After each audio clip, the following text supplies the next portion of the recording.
Creo que no tengo que emplear muchas palabras para decir la enorme alegría y emoción que siento aquí, en Cádiz, en mi casa, entre amigos, compañeros juristas y políticos, entre amigos y amigas, insisto, y compartir esta fiesta, porque es lo que creo que es, una fiesta. No se me ocurre mejor forma de estrenar mi nueva responsabilidad como ministro de Justicia del Gobierno de España, honrando al constitucionalismo, y hacerlo en esta casa. Les puedo asegurar que da escalofrío. Por eso, mis primeras palabras tienen que ser de agradecimiento a nuestro decano y al colegio que representa, por su iniciativa, por su valiente iniciativa de reconocer el trabajo de algo que nos ha permitido reconocernos como la sociedad que somos, con todos sus problemas, pero con toda su grandeza.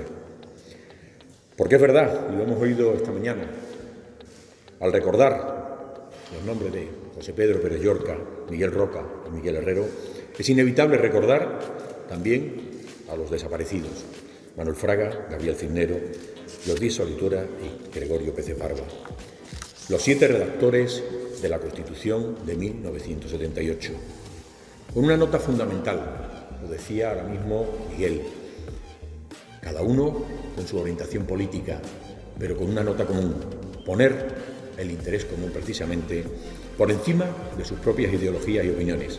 Y con esa altura de miras construyeron nada más y nada menos que el marco jurídico que nos ha soportado como nación los últimos 41 años. Esta etapa constitucional es, sin duda, el más largo periodo de paz y progreso de nuestra historia.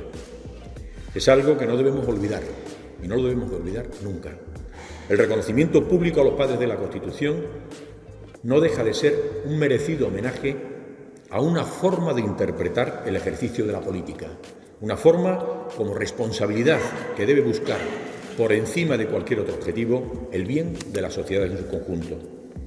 De alguna manera, este acto es un homenaje a la Carta Magna de 1978 y a quienes la hicieron posible. Y no hay mejor escenario para ello que este oratorio, cuna del constitucionalismo, Oratorio de San Felipe. En sus piedras están grabados los nombres de los diputados que en esta misma sala promulgaron, aquel lejano ya 19 de marzo de 1812, la primera Constitución española digna de ese nombre, la PEPA. La PEPA, como todos y todos la denominamos, instaura por primera vez en España el Estado constitucional, el constitucionalismo como una cultura política.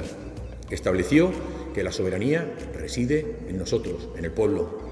Fijó la separación de poderes según los principios de Montesquieu. Y aunque no incluyó una declaración y derechos y deberes propiamente dicha, como sí lo hace el texto del 78, sí que reconoció muchos de ellos a lo largo de su extenso y rígido articulado. Y no me puedo sustraer a que reguló por primera vez la vertebración de la justicia, reconociendo al Poder Judicial como uno de esos poderes. La Constitución del 12 sucumbió a los embates del absolutismo, una época que inauguró 2 siglos, nada más y nada menos que de inestabilidad política. Fue una larga etapa caracterizada por un constitucionalismo frágil, impulsado por élites políticas desconectadas de la voluntad popular.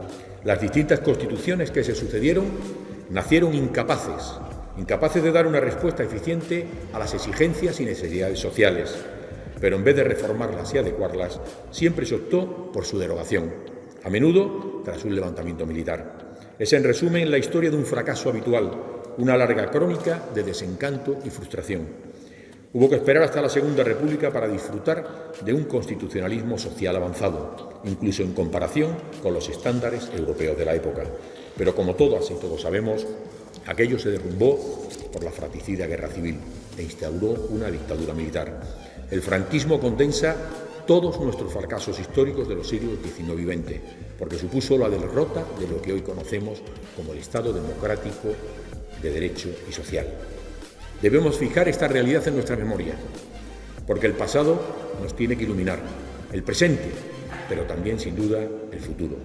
A los constituyentes del 78 aquí representados por Miquel y Miguel y aquel espíritu de concordia y superación histórica que les reconocemos, le debemos la Constitución vigente, la Constitución del 78, la única normativa verdaderamente democrática de toda nuestra historia democrática, de toda nuestra historia. Conecta con la PEPA porque formula y reformula todos sus principios de una forma más moderna y funcional y logra, además, instaurar en España un parlamentarismo racional que durante más de 4 décadas ha propiciado una indudable estabilidad que nos ha permitido contar con una sociedad avanzada. Hoy, las españolas y los españoles podemos presumir, y lo podemos hacer en voz alta y con orgullo, lo decían ambos padres de la Constitución, porque hemos construido una sociedad democrática, moderna, avanzada, abierta, plural y tolerante, en una sociedad libre. Con muchos problemas, sí, pero los problemas no nos deben de arrugar, son justamente los que debemos de vencer.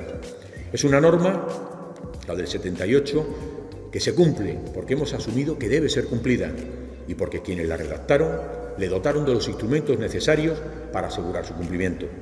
Quiero recordar también, porque atravesamos una etapa convulsa que dura ya demasiados meses. Son tiempos difíciles en los que quienes asumimos responsabilidades públicas estamos obligados a actuar con determinación y frente a quienes de una manera irresponsable usan la Constitución como un arma arrojadiza en el debate político. No me cabe duda alguna de que nuestro deber es cumplir con el mandato constitucional. Por eso, y como ministro de Justicia, no puedo admitir como elemento del debate político el bloqueo de las instituciones, el freno a la renovación de órganos constitucionales. Tenemos que potenciar la Constitución y la honramos cumpliéndola. Por encima de todos esos debates hay una legalidad vigente, la Constitución. La Constitución señala, sin lugar a dudas, que nuestro deber es que las instituciones discurran por la senda que marcaron los constituyentes. Salirse de ese camino deslegitima el órgano cuya composición debe renovarse y el conjunto del sistema. Y lo hace por su incapacidad para cumplir con sus propios deberes de renovación, lo que causa un daño en la ciudadanía del que no siempre somos conscientes. El deseo partidista absolutamente legítimo no puede obstaculizar el fin establecido en la norma constitucional. Como responsable público me preocupo y mucho cuando ciudadanas y ciudadanos reniegan de la política.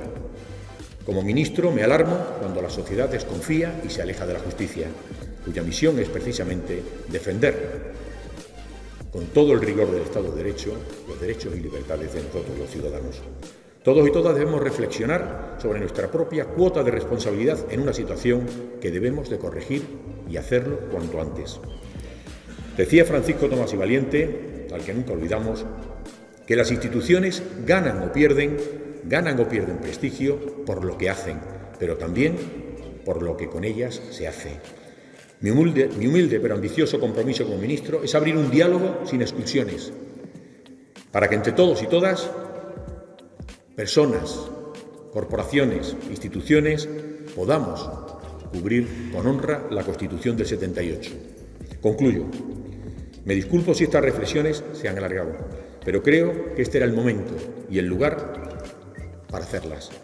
Recuperemos ahora el espíritu de la fiesta que debe presidir una fiesta como es la ceremonia de entrega de estos premios, y por ello reitero mi enhorabuena a la iniciativa del ilustre colegio de nuestra ciudad y, cómo no, a los premiados, a los que les deseo una larga vida y una larga enseñanza. Muchísimas gracias.